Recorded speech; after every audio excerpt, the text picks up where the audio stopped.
The intercom clicks and a calm voice says, "Message for Noah Mercer. Noah Mercer to sublevel 2. Your key is already warm." My full name lands in the empty corridor like a hand on the back of my neck. Nobody uses my full name here. Not the charge nurse, not security, not even human resources with their forms. And nobody says anything about my pocket. I stop outside the medication room, fingers still on the keypad, and I listen for the familiar follow-up chime that marks routine announcements. It does not come. The fluorescent lights above me buzz in a steady pitch, and the air smells like antiseptic and coffee that has been burnt twice. I check the wall clock. 2:13 a.m. My radio hisses. A voice from the nurse's station asks if I heard that. I answer too fast. I say it must be a mistake. I keep my face neutral as I punch in my code. The door releases with a soft click. Inside, shelves hold unit dose packets and sealed bins. Nothing moves. Nothing is wrong. That is what I tell myself, and it is almost convincing until I feel it. In my right pocket, the brass key I found on the loading dock earlier is warm. Not room temperature, not warmed by my body. Warm like it has been sitting in sunlight. Warm like someone just took it out of their mouth. I pull it out. It is a plain brass key with no tag, no stamped number, no plastic head. The teeth look clean, recently cut. The metal should be cold. I put it back. The warmth stays against my thigh, intimate and wrong. I am the overnight clerk in admissions, the one who handles late registrations, death paperwork, and the quiet stream of people who come in after midnight because they cannot sleep with pain or fear. I am not supposed to be on sublevels. I am not supposed to be holding unmarked keys. The key came to me at 1:40 a.m. when I took a cart of old charts down to records. Below and was a narrative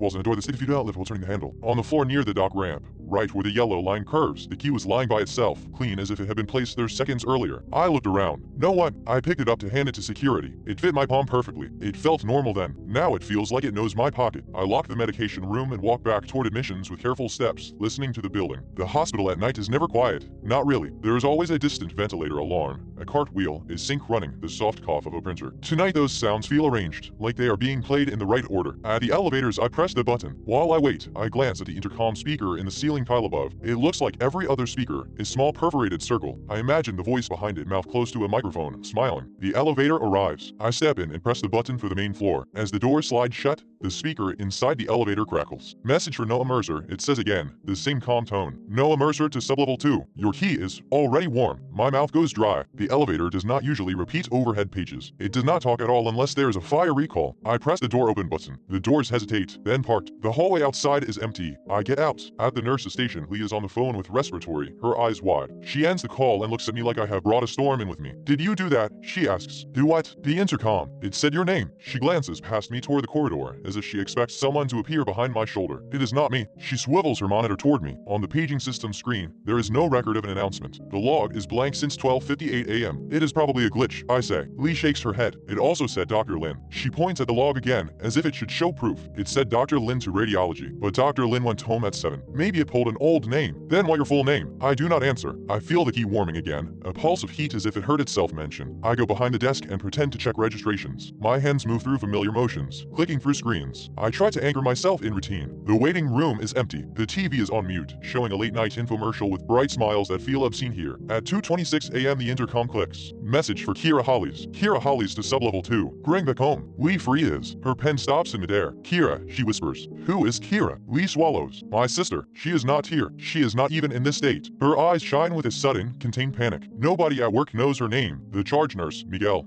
comes out of a patient room, drawn by the tone in Lee's voice. He asks what is happening. Lee tells him, words tumbling. Miguel frowns and reaches for the desk phone to call security. The intercom clicks again, faster this time, like someone tapping a fingernail on a table. Message for Miguel Santos. Miguel Santos to sublevel 2. Do not bring your badge. Miguel stares up at the ceiling speaker. His face loses color. He does not move for a full second, and that second stretches. Okay, he says finally, too calm. Someone is in the system. Someone is playing with us. He looks at me. Noah, you were down near records. Did you see anyone? I shake my head. Miguel dials security. The line rings and rings, then clicks into a recorded message about high call volume. Lee tries her phone.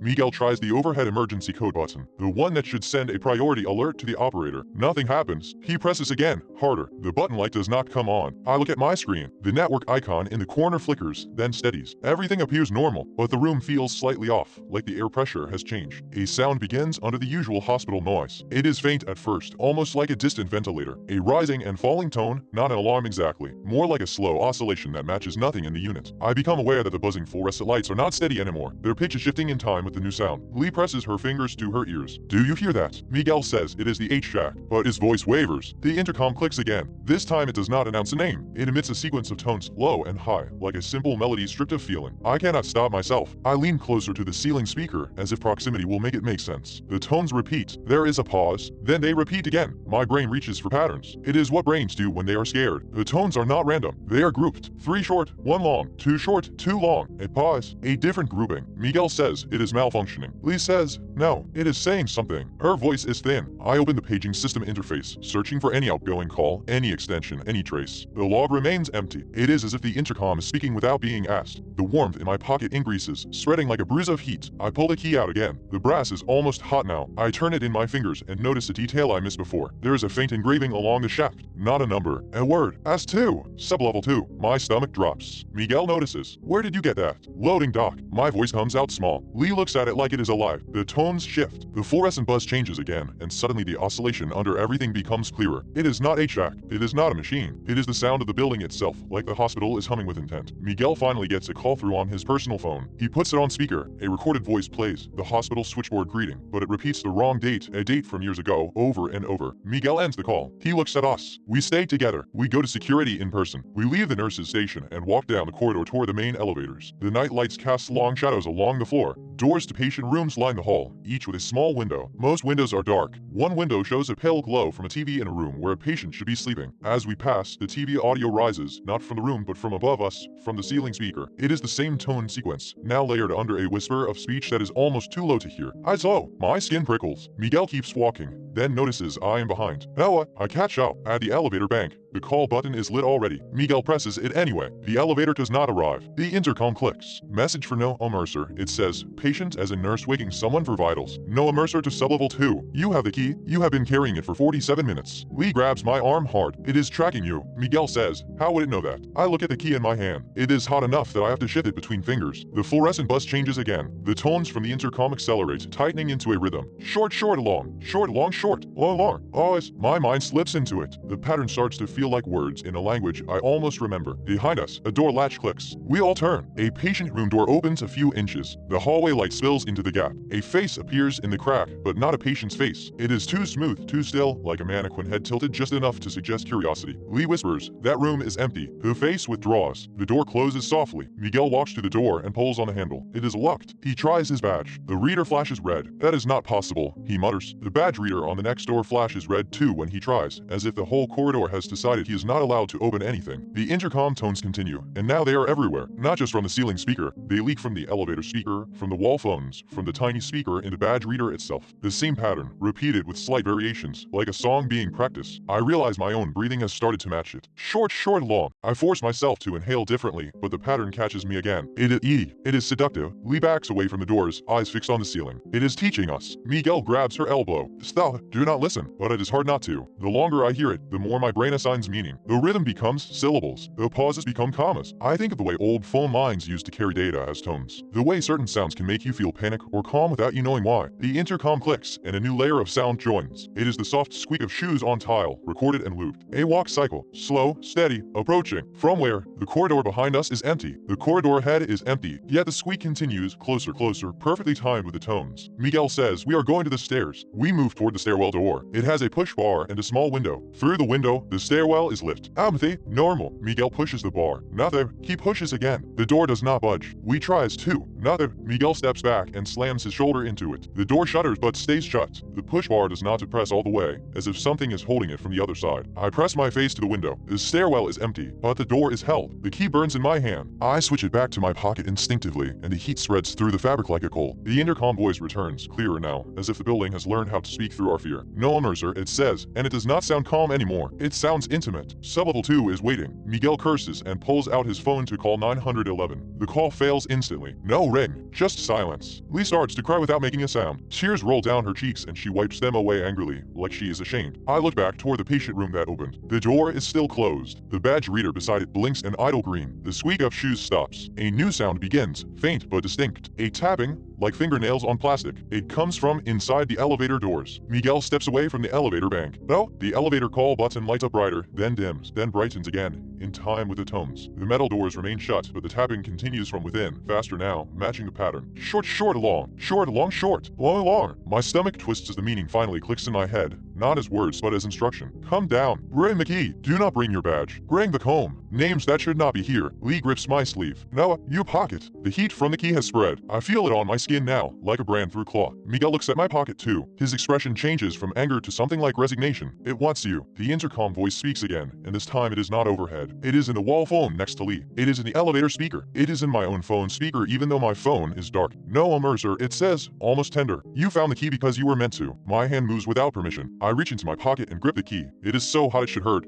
but it does not. The heat feels like pressure, like a heartbeat. The elevator doors slide open. Inside, the car is dark except for the floor indicator panel. The numbers are not lit. Only one symbol glows, as simple as 2. No one stands inside. The tapping stops. The air that rolls out of the elevator is colder than a hallway, and it carries a smell I cannot place at first. Not blood, not rot. Something older. Paper. Old paper and damp cardboard. Miguel says, do not step in. Lee whispers, it is not an elevator. My body leans forward anyway, pulled by the warmth in my pocket. The intercom tones slow, becoming a lullaby. The fluorescent buzz steadies, as if the building is holding its breath. I look at the elevator threshold and feel a sudden certainty that if I cross it, the doors will close and the hospital will forget my name, the way the paging log forgets everything that has been said. The intercom clicks one last time. Message for Noah Mercer, it says, Noah Mercer to sublevel 2. Use the key on the door that sounds like you. The elevator waits, open and patient, and the key in my pocket pulses with heat in time with the tones. Then, from somewhere below the floor, a sound rises that is unmistakably mine. My own voice, crying out once, cut off mid-syllable. Lee squeezes my arm so hard it hurts. Miguel steps between me and the elevator, and the floor indicator changes from S2 to a symbol I have never seen, glowing softly as the doors begin to close.